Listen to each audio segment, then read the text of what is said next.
در 15 دقیقه بعدی شما رو با نوگانی ها از تاجیکستان و جهان آشنا میکنیم. سلام بینندگان عزیز و سپاس که برای تماشا اخبار آزادی رو انتخاب نمودید. امروز 9 فوریه است و این موضوع ها را در مد نظر داریم. در نتیجه یک جنجال معیشی رهبر کلوب تاکسی زخمی و برادرش کشته شده است. مقامات در این باره رسما شرح ندادند. رئیس شهر گلستان وعده داده است که با کمک سرمایه‌گذاری چینی کمبینات معدنی ادرسمان دوباره فعال می شود. چی وردادوری‌های گرفته بودم همش پرداخت کردگی هستند و کمتر مسئله برق کردی پرداخت رفته ایستاده است. و دانشجویان ازبکستانی با آرزوی معاش خوب در ممالک اروپایی زبان‌های خارجی را از خود می‌کنند. در هیجان هستم چون که هم از نقطه نظری مالی برد میکنم و هم از نظری جهانگردی. مقامات کلوب ظفر عریفов ساکن این شهر را با گمان آغاز جنجالی که باعث زخمی گردیدن رهبر شرکت کلوب تاکسی و کشته شدن برادر او شده است تحت پیگرد قرار دادند. حادثه روز 7 فوریه در محله یکم می کلوب رخ داده است. مقامات در این باره رسما خبری نشر نکردند. محمود جان محمودов رهبر شرکت کلوب تاکسی در بیمارخانه بستری شده است و قربان علی محمودов برادر او روز 9 فوریه پس از 2 روز بیهوشی جان داده است. در شعبه کارهای داخلی کلوب به رادیو آزادی گفتند که حادثه تحقیق می شود. شاهدان حادثه امروز به رادیو آزادی نقل کردند که ظفر عریفov ساکن این محله با سبب اینکه برادران در نزد خانه او اکسکاواتور گذاشته راه را بستند با آنها مناقشه می کند. به گفته 4 تن از شاهدان حادثه ظفر عریفov با مشت به قربان علی محمودov می زند و او به دیوار بتونی برخورده زخمی می بردارد که باعث مرگ شده است. بعد وقتی برادر محمود جان محمودov نصف خانه پدری ظفر عریفov را با اکسکاواتور خراب می کند. برادر عریفov امین جان محمود جان را با کرد زخمی کرده است. نظر پیوندان دو طرف به این حادثه معلوم نیست. جسد قربان علی محمودov نصف روزی 9 فوریه به خاک سپرده شده است. قرار است کلانترین کارخانه کارکرد معدن در شمال تاجیکستان با سرمایه‌گذاری چین دیگر باره فعال شود. با گفته شهرداری گلستان حالا کارهای وصل و نصب جریان دارد و به زودترین فرصت صدها ساکن محلی با جای کار تامین خواهند شد. کارخانه ادرسمان 15 سال پیش از کار ماند و صدها ساکن محل شغل خود را از دست دادند. سالها با سرمایه‌گذاران خارجی و داخلی با باریک‌گران قرض و عهده‌داری هایش نمیخواستند احیای این کان را به دوش بگیرند، ولی حالا چینی ها زیانی چندین سالش را جبران کردند. همکارم فرزان محمدی در این باره از ساخت گزارش می‌دهد. یک موضوع اساسی نشست خبری الهام پولادزاده رئیس شهر گلستان مربوط به کمبینات معدنی ادرسمان بود. و گفت که این کارگاه در 6 ماه آینده دوباره باز خواهد شد. حاضر از طرف شرکت اسیم که با قرار حکومت جمهوری تاجیکستان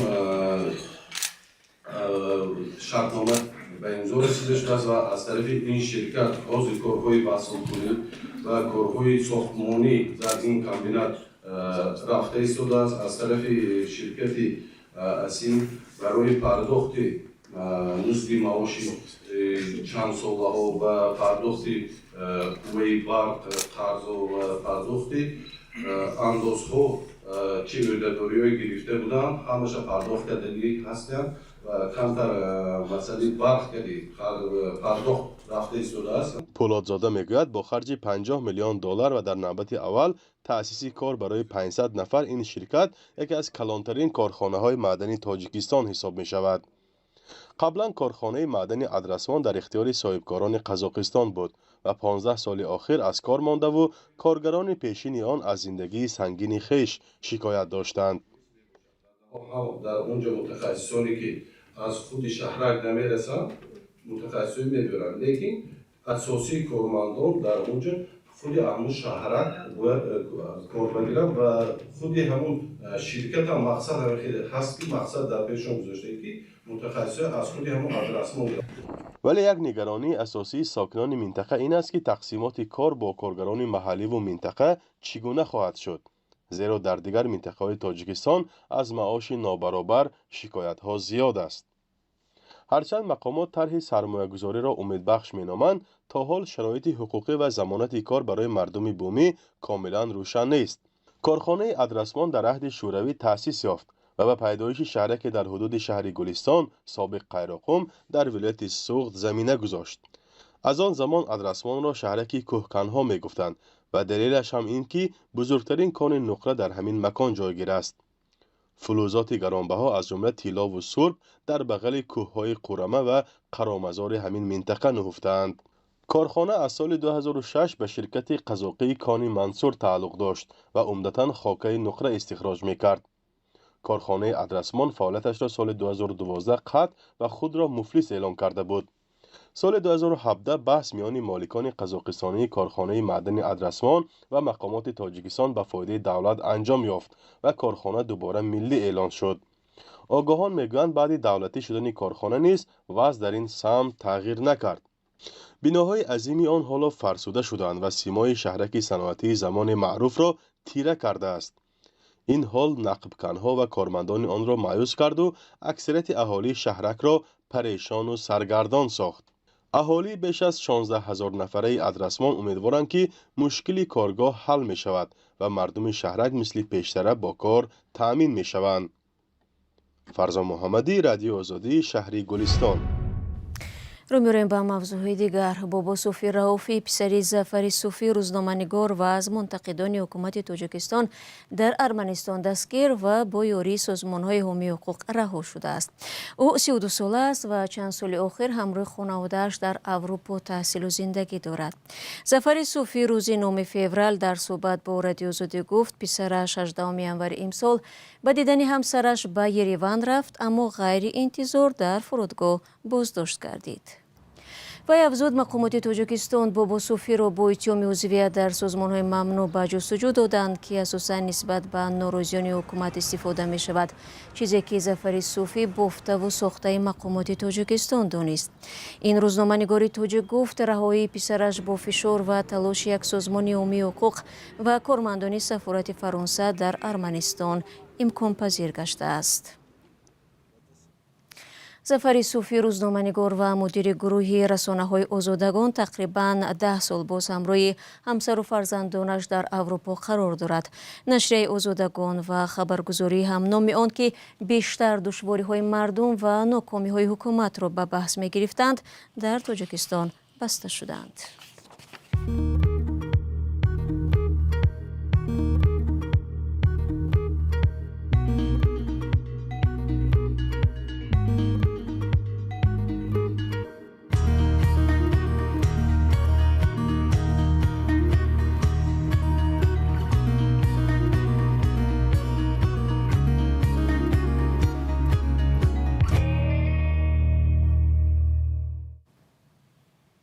شما برنامه اخباری رادیو آزادی را تماشا دارید.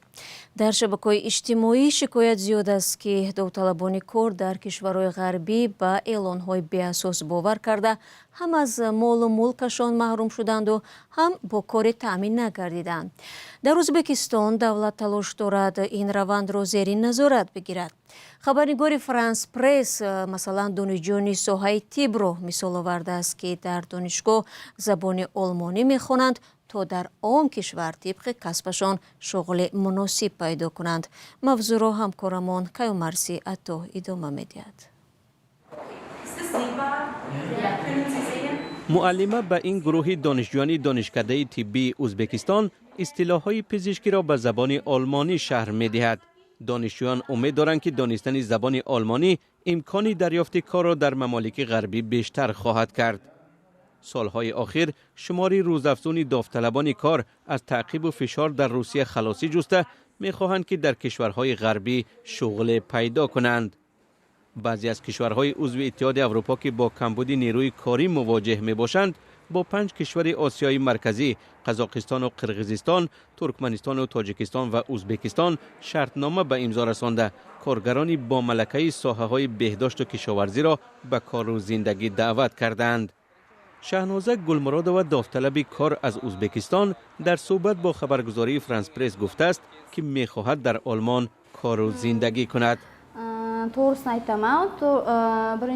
در ابتدا برایم معاش آنها جالب بود، اما از خردی جهانگردی را هم دوست می داشتم. تا کنون آرزویم عملی نشده بود. شرکت در این لایحه بهترین امکان عملی شدن آرزوهایم می باشد. در هیجان هستم چون هم از نقطه نظری مالی برد می کنم و هم از نظر جهانگردی.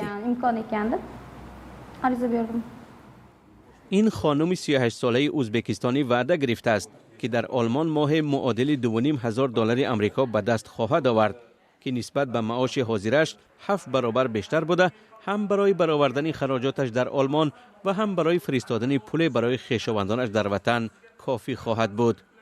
مهاجرت کاری به خارج می تواند میزان بیکاری و کم بضاعتی را در آسیای مرکزی کم کند.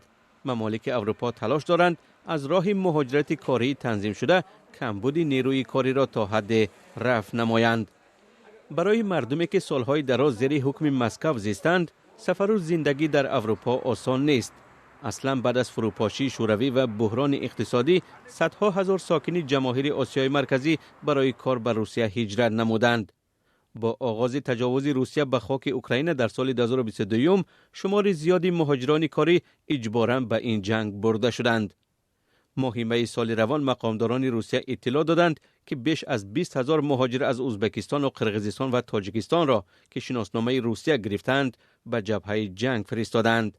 بعد از حمله تروریستی در تالار کنسرتی کراکوس در کنار مسکو در ماه مارس سال 2024 که در آن بیش از 149 نفر به هلاکت رسید، فشار بالای مهاجران به مراتب بیشتر شد. روسیه با اتهام رهاندازی این حمله بیش از 10 نفر را به دادگاه کشیده است که اکثریت شهروندان تاجیکستان هستند. nemis tilini o'rganish men kutgandan ancha qiyin ekan. فلچر 32 ساله امیدجان علیجانوف در برنامه مهاجرت کاری طبیبان نامنویس شده است. من در آلمان برنامه‌های بزرگی کاری دارم. می‌خواهم جای کار و اقامت یافته عائله‌ام را به آنجا ببرم. امید دارم که بعد 5 سال کار شرطنامه‌ام تمدید می‌یابد. در همین حال حکومت‌های آسیای مرکزی خود را تنها با ارسال مهاجران کاری به اروپا محدود نمی‌کنند. از سال 2023 به این طرف مهاجران این منطقه 75,000 روابط سفر و کار در ممالک خارج را به دست آوردند. سردار ریاست بخش همکاری‌های بین المللی اگنتی مهاجرت ازبکستان میگوید اداره آنها تلاش دارد شهروندان را به کشورهای فرستد که شرایط کار و زندگی بهتر دارند. امروز ما می‌خواهیم مهاجرت گوناگون شکل باشد. فعلا ما بیشتر شهروندانمان را بر پایه فرمان پرزیدنت کشورمان برای کار و زندگی در اروپا آماده می‌کنیم.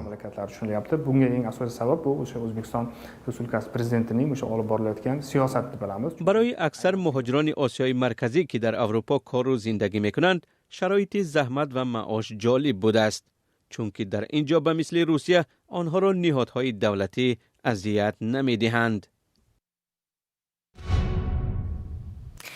و دلربو عزیزبек و زاده 36 ساله تاجیکستان در نتیجه صدمه مدهش نقلیاتی در ایالت نبراسکا آمریکا جان باخته است. فاجعه 6 فوریه امسال رخ داده است. ضمن صدمه 3 فرزند نابالغ دلربو همراهش در ماشین بودند. تاجیکان مقیم آمریکا با نشر یک دعوت در پایگاه گوفاندمی به جمع‌آوری پول برای انتقال تابوت دلربا به وطن و رسانیدن یاری مالی به فرزندان یتیم مانده شروع کردند. تا این لحظه بیش از $39,000 جمع‌آوری شده است. گفته می شود دلربا همراه 3 کودک نابالغش همگی 3 ماه پیش به آمریکا کوچیده بودند و او تربیت فرزندانش را در تنهایی برداشت داشت. دوستان مهربان، نشر نوبتی اخبار آزادی در همین جا به انجام میرسد. تشکر که با ما بودید، ولی فراموش نکنید که برای آگاهی از آخرین خبرهای تاجیکستان و جهان میتوانید به سامانه رادیو آزادی وارد شوید. فردا ما شما را در برنامه ها منتظر خواهیم بود. خود را احتیاط کنید و خدا نگهدار.